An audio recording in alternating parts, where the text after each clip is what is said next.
Welcome to the first episode of A Case for Legacy, an ongoing feature where I argue that an artist's least acclaimed work is in fact their most important, at least within the context of their legacy, the progression of their work as an artist, or how it informed the rest of their career.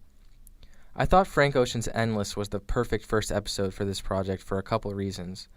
The first was it really probes one of the questions that got me thinking about doing this in the first place, and that question is, how does the way the media imposes a narrative on an artist's work inform how the public and listeners interpret that work?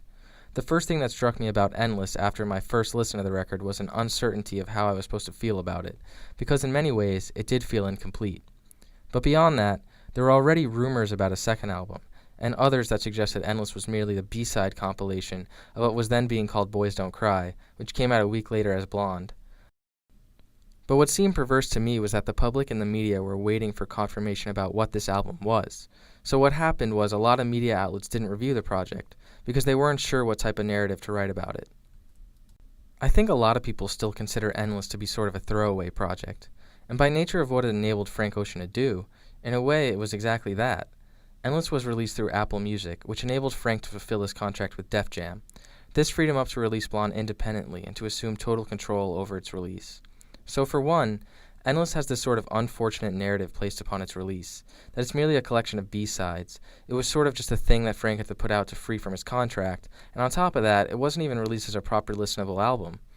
While fans have since taken it upon themselves to distribute a properly sequenced MP3 version of the album, no such thing exists on Apple Music. Neither is it available officially on any platform. You can't listen to Endless on Spotify, or on Tidal, or on Google Music, or on any streaming platform other than Apple Music. And even on Apple Music, it's only available in video form, which doesn't really make it listenable or accessible to a mass audience. So I think it was these three things which were working against Endless from the very start. 1, the lack of a proper MP3 release. 2, the media narrative. And 3, the release of Blonde a week later, which in a lot of ways was a more, quote, complete album than Endless. But I think there's a strong argument for Endless being the album that best signals his future direction as an artist. And it occupies a sonic space that's a lot different than the one occupied by Channel Orange and Blonde. Both of those albums are hard to categorize into a single genre, but I think it's okay to talk about them generally in terms of how they operate in Frank's discography. Channel Orange seems to me an album that, given his shift in sonic direction, he probably won't return to very closely. It's inspired by colorful hip-hop as much as it is R&B and pop music, and it doesn't really exist parallel to industry trends as much as it does to what Odd Future was doing at the time, a group he was then pretty closely associated to. That's not to say the album isn't distinct and operating under its own aesthetic umbrella. It is, and that's why it's great, but it's a lot different than everything he's released since. And narratively, it's also an album where he's telling a lot of other people's stories, but which his own personal experience is clearly intertwined. There's themes of fucked up suburban life, conflicts of sexual identity, drug addiction, love, etc. And then there's Blonde, which lyrically is extremely confessional and vulnerable. The accounts of first love he alluded to only peripherally on Channel Orange are expounded upon much more vividly here. Sonically, it's somewhere a lot closer to more straightforward R&B balladry, with just a dash of very contemporary hip-hop and a lot of pop influence again. But it feels much more like an R&B and pop album than a hip-hop album, at least in my opinion. There's a lot of room on this album, particularly on the second half, where the textures and sounds sort of float around. And throughout, Frank does this really interesting thing where he plays with pitches. Sometimes he's pitching his voice really high, at other times he assumes this deeper inflection, like on the Nikes video. It's the little sonic flourishes and oddities that make Blonde really interesting, and more than just a straightforward pop record. Special shout out to the Icon Dynasty Slip and Slide record.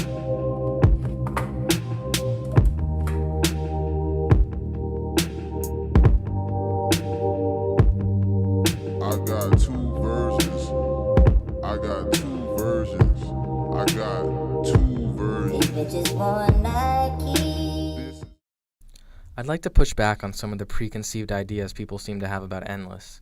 For one, it doesn't feel like a collection of B-sides from Blonde at all. Instead, it seems to me like a project that actually is a lot closer to some of the singles and songs that Frank Ocean has released since Blonde.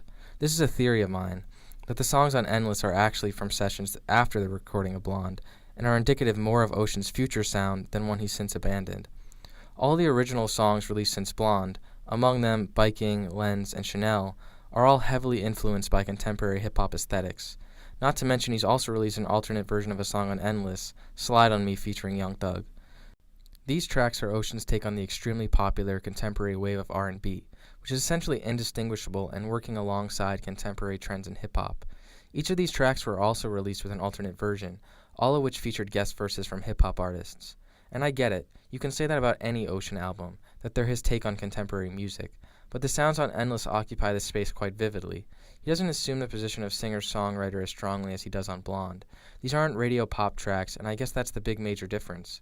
His flow is constantly shifting, alternating between rap verses and balladry, shifting constantly between styles. It's frenetic and exciting, and honestly, despite the song's lo-fi recording quality, they're largely more experimental and interesting than the songs on Blonde.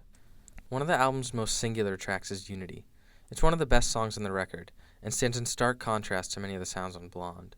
It's raw and experimental, bouncing from genre expectation to genre expectation. There are other moments on the record that startle too, like the skittering, cinematic trip-hop of Death Star, or the moody, sample-heavy electronica of In Here Somewhere. There are instances of genuine surprise and intrigue all over the album, little bits of songs and sonic side detours that, although they often feel unfinished, give Endless a feeling of boundless adventure, representative of an artist situated at the peak of his creative ambitions, one who's taking risks and challenging his listeners. I'd also argue that this album has just a couple moments that eclipse anything on Blonde. The opening track, Frank's cover of a song by the Isley Brothers called You Are Love, is maybe the most impressive vocal moment we've ever heard from him. And that's what I love about Endless in general. It showcases his stunning versatility as an artist. And I can't help but feel like Frank is playing with his role as an entertainer on this album. What do we expect from Frank as an artist? What are we supposed to expect next? I recall an interview Frank Ocean gave in 2011 where he said, "I'll usually cringe at the R&B label because it's like calling it urban. And what the fuck is urban music?" And that's why I think Endless is so essential to who Frank Ocean is as an artist, and who will be going forward. Above all, he's subverting our expectations, leaving us wondering what's next, and still occupying a space that's familiar to us. Endless, unlike Blonde, leaves its loose ends intact. It's not a perfect album. Far from it. But that's kind of the point.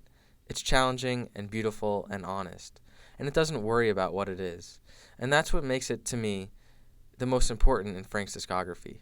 I think in a few years, and hopefully if it ever garners some sort of MP3 release, Endless will be looked at a lot differently, as a vital stepping stone for what was to come.